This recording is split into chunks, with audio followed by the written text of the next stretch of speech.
Welcome to Spotlight. I'm Roger Basick. And I'm Alice Irrizary. Spotlight uses a special English method of broadcasting. It is easier for people to understand, no matter where in the world they live.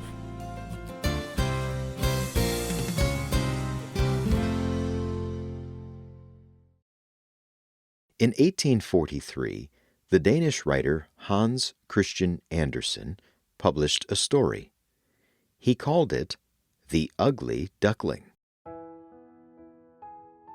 The story follows the life of a young water bird. All of the creatures are amazed when this duckling comes out of its egg. He is the strangest looking creature they have ever seen. The duckling's parents, brothers, and sisters call him names and hurt him. Soon, he runs from their home. The duckling finds new places to live, but other creatures always drive him away. He spends his first year alone, surviving through the winter's cold. The only joy he finds is watching the swans.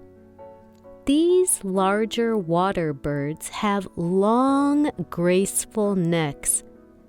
In their beauty, the duckling sees everything that he is not.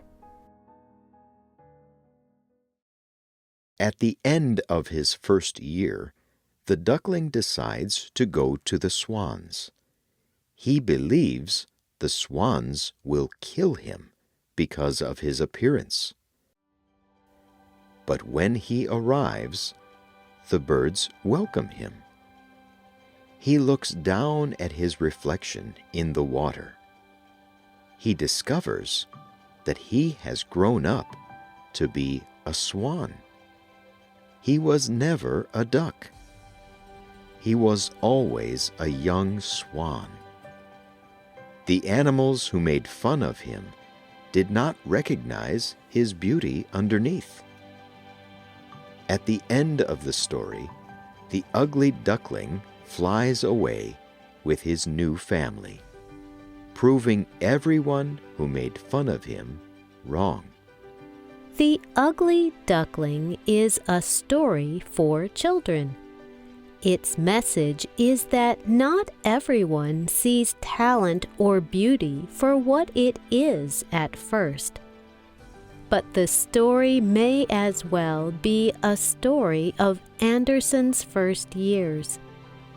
Insulted for his appearance and ideas, the young Andersen eventually grew to be one of Denmark's most celebrated writers. Like his duckling, Andersen flew on to other greater things. On today's Spotlight, we talk about his story. Hans Christian Andersen was born in 1805. He grew up knowing he loved art. His family was poor. He was meant to earn his living making clothing for others. But when he was a child, his father read him famous stories like The 1001 Nights. And he lived in a small city with its own theater. Seeing stories on the stage and listening to his father read stories made him feel as if there were something better. When he was just 14, Andersen moved to the Danish capital, Copenhagen. There, he tried to act and sing for a living. But while Andersen could sing, he could not act well. He did not look like the roles he wanted. He spent 3 years trying to act for the theater, without success. He soon understood that writing was a better choice for him. But Andersen's writing work did not begin easily either. A friend helped send him to school, but his teachers were very unkind. Simon Meisling was the head of Andersen's school. He told Andersen that he was not supposed to write creatively. Meisling hurt Andersen when he disobeyed. Once, Meisling said, "You are a stupid boy. You will never be any good. When you are on your own, you can write a lot of nonsense, but no one will read what you write. It will be sold on cheap paper." Andersen's time at school almost made him stop writing. He almost gave up on his art. But somehow he kept going. He knew that he would one day become as great as the swan in his story.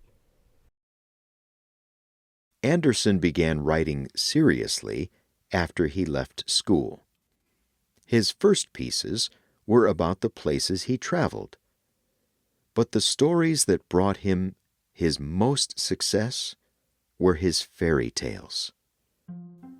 A fairy tale is a short story that is not based in real life.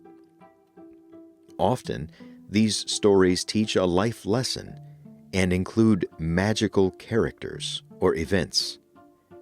These are usually for children, but some fairy tales are dark and frightening. Andersen's fairy tales were different than other written stories. Andersen had a conversational style. He wrote like he talked. His writing was easy to read. His style had a warmth and closeness that other writers of his days lacked. Some of Andersen's fairy tales were retellings of old folk tales. But his original stories are the ones that made him famous. One of these stories is called The Little Mermaid. The Little Mermaid tells the story of a mermaid girl who lives under the water. She and her family have tails instead of legs. But the Little Mermaid dreams of the surface world. She even falls in love with the son of a king, and she rescues him from drowning. The Little Mermaid chooses to live on the surface. She gives up her voice and swimming ability. She leaves her family under the sea. It hurts for her to walk, like she is stepping on glass. And the prince she loves does not love her back. He marries someone else. On the day he does, the Little Mermaid dies. She turns into a spirit of the air so that she can have a new life. She is given a second chance. Andersen's story is like a folk tale, but it is also influenced by his Christian faith. Christians believe that Jesus is the Son of God. Jesus offers to save believers from the pain of this life.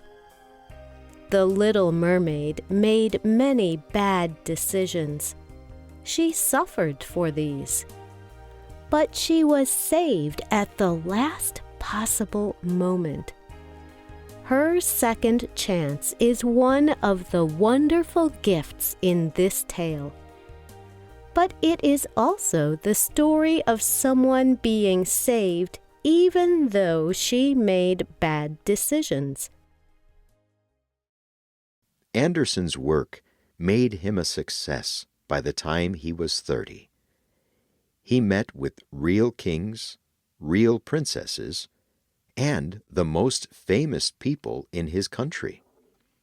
He was living proof that his teachers were wrong about him. But Andersen's personal life was difficult. Like many of his characters, he fell in love early and often. He had very strong emotional attachments to people, but these attachments caused him problems. He loved people with whom he could not have relationships, so he was often unhappy.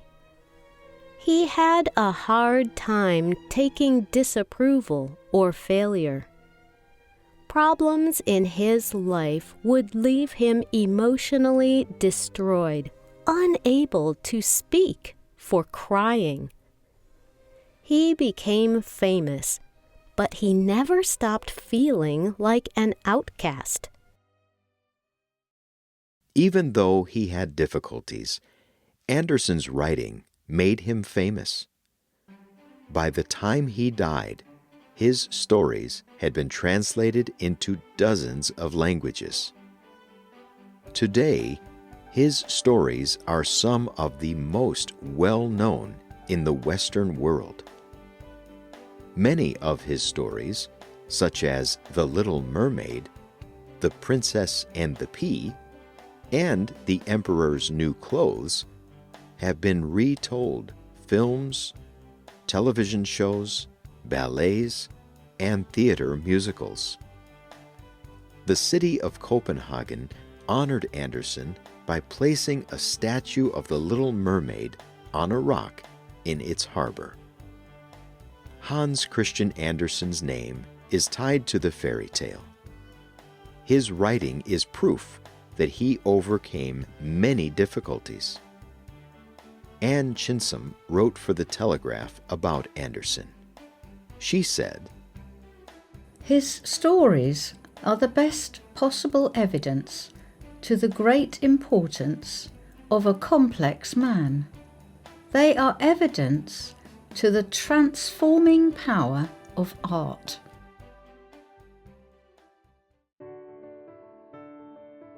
Have you worked through any childhood difficulties? What challenges have you overcome? Do you have a favorite story by Andersen? You can leave a comment on our website at www.spotlightenglish.com. You can also find us on YouTube, Facebook, TikTok, and X. You can also get our programs delivered directly to your Android or Apple device through our free official Spotlight English app. You can find another Andersen tale, The Story of the Little Match Girl, on the Spotlight website. The writer and producer of this program was Dan Christman. The voices you heard were from the United Kingdom and the United States. All quotes were adapted for this program and voiced by Spotlight. This program is called Hans Christian Andersen, the Storyteller. We hope you can join us again for the next Spotlight program.